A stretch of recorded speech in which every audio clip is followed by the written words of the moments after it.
we're training adults, and adults have got a different way of learning compared to other learners. Adults learn if they're involved.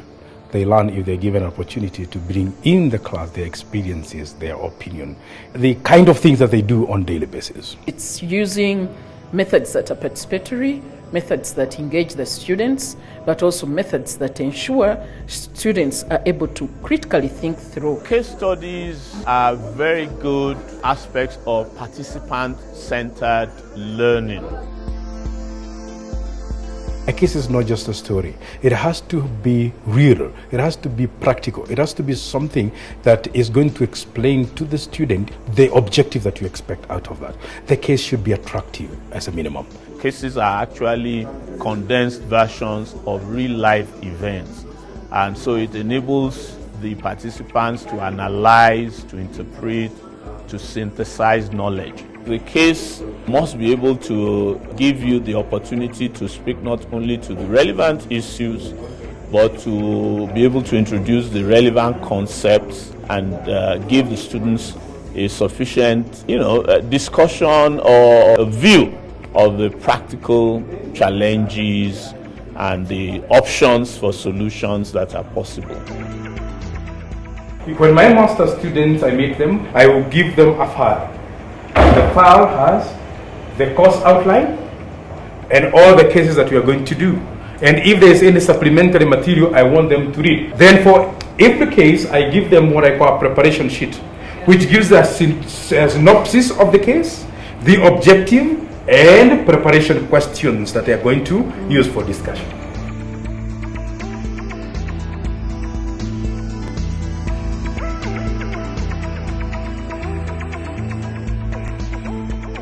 In case teaching, the first requirement is that the class must have prepared the case. You must have read the case and must have prepared the case. You also want to start by introducing the learning objectives of the case so that the students can have an idea of what it is that you intend to cover. Of course, they're supposed to have done some preparation, but this sets a good basis for the discussion.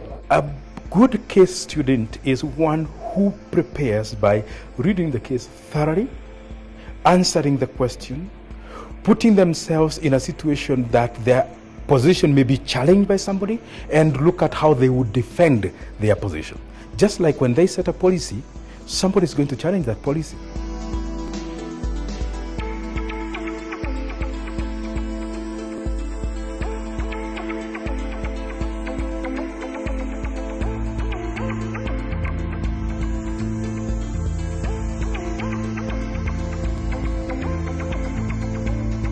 In the 1900s beginning and perhaps FGM was practiced almost everywhere, correct?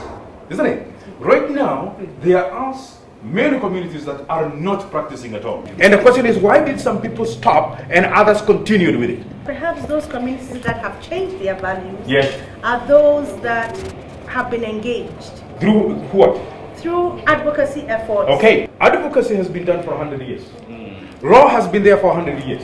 Education has been there for 100 years. Religion has been there for 100 years. Some people stopped it, some did. Why?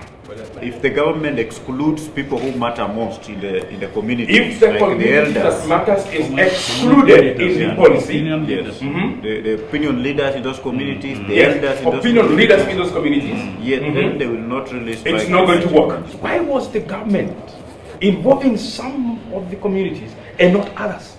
You cannot compare the process of civilization of pastoral communities and communities that are well set. Slowly. So there is a fundamental problem here.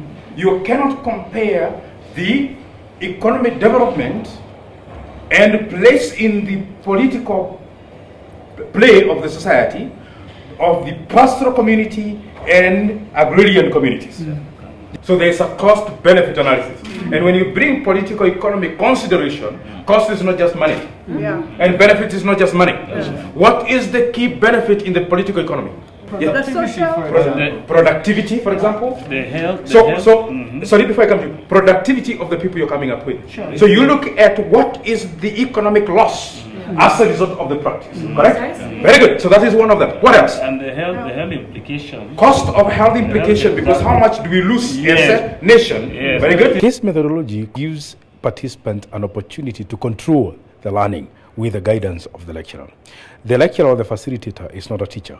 He is just a guide of the process of learning. Participants, each one of them comes with some knowledge. The case methodology helps to organize that knowledge within the objectives of the course. Tell me again, the men like the practice? Why? Yes. Why? It keeps the women in check. Control the Keeps the women, so it's a way of controlling the woman. That's what their they think. libido. Maybe, I don't know, maybe they think it does.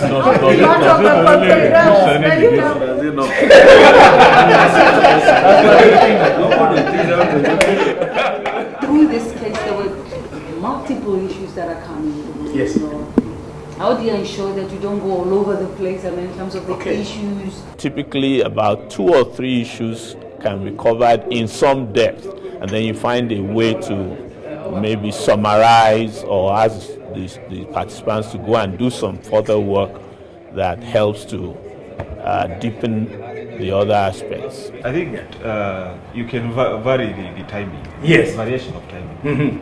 You can start a topic, a substantive topic, with a case. Yes, you can. Or you can And teach a topic, Yes. and then use a case for illustration. Exactly, yes, you can do that. Yes. But connecting with what he's saying also, there are 2 ways of doing it. We can teach with a case only, and we can use a case as part of the teaching methodology. Say, for example, I would illustrate policy development, say, for example, in communication, as the discussion issue, and then bring in a case to bring out those issues in a more practical way. I would have thought, the case would have helped us to link the research, the policy, and the interface with the public. And that's what I wanted to reflect on, that the whole of the case is important for the objective of the course. What should be critical is that the participants need to have prepared before they come to class. So is it ideal to end the class by saying, so what have we learned from this case? What have we learned? It's a process throughout the beginning to the end. In fact, if the majority of the students are confused about what we have learned, then I have failed in my teaching. It should end itself, that they can see from themselves what are the things that we have learned. If it is an ideal class of students, there must be a topic. There must be a topic. We will have its own objectives and learning outcomes. So that at the end of this case, we would have now seen Yeah. whether this case has assisted in understanding the the expectation objectives and the learning Absolutely. outcomes. Exactly.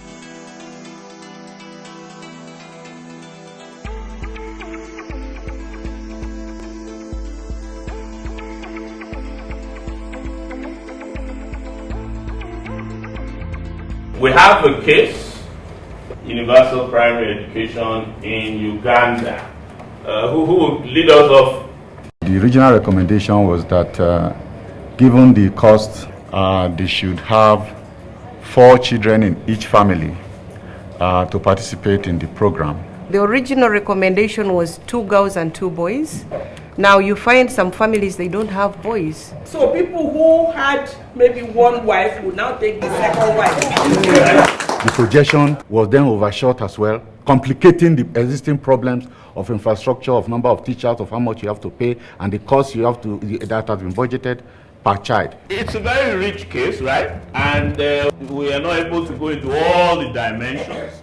I think maybe the way to just close this is to just reflect very quickly on a few sound bites from some of the literature. What I do when I use the case method is that I have the students read theoretical material, and we talk in class about the case, but they prepare it before. And the actual purpose of the class is to bring the 2 together.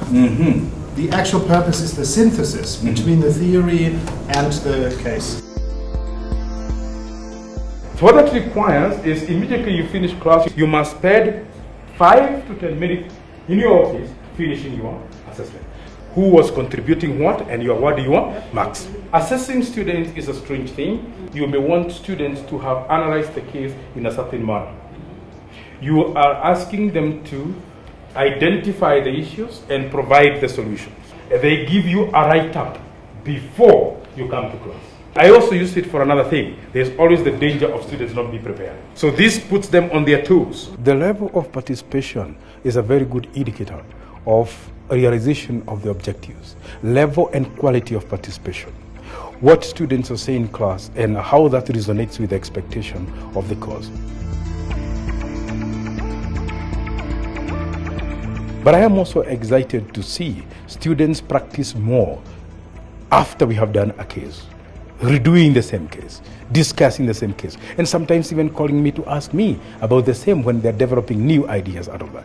That is a very good sign that learning has happened. So I would like to encourage everyone to adopt case method teaching as often as is useful. And of course, in other cases, use other methods, role plays, lectures if you have to, but please don't run away from the cases. We shouldn't think that if you're an academic or if you read that it's so bad. No, you can make it exciting. And believe me, the delivery is very exciting.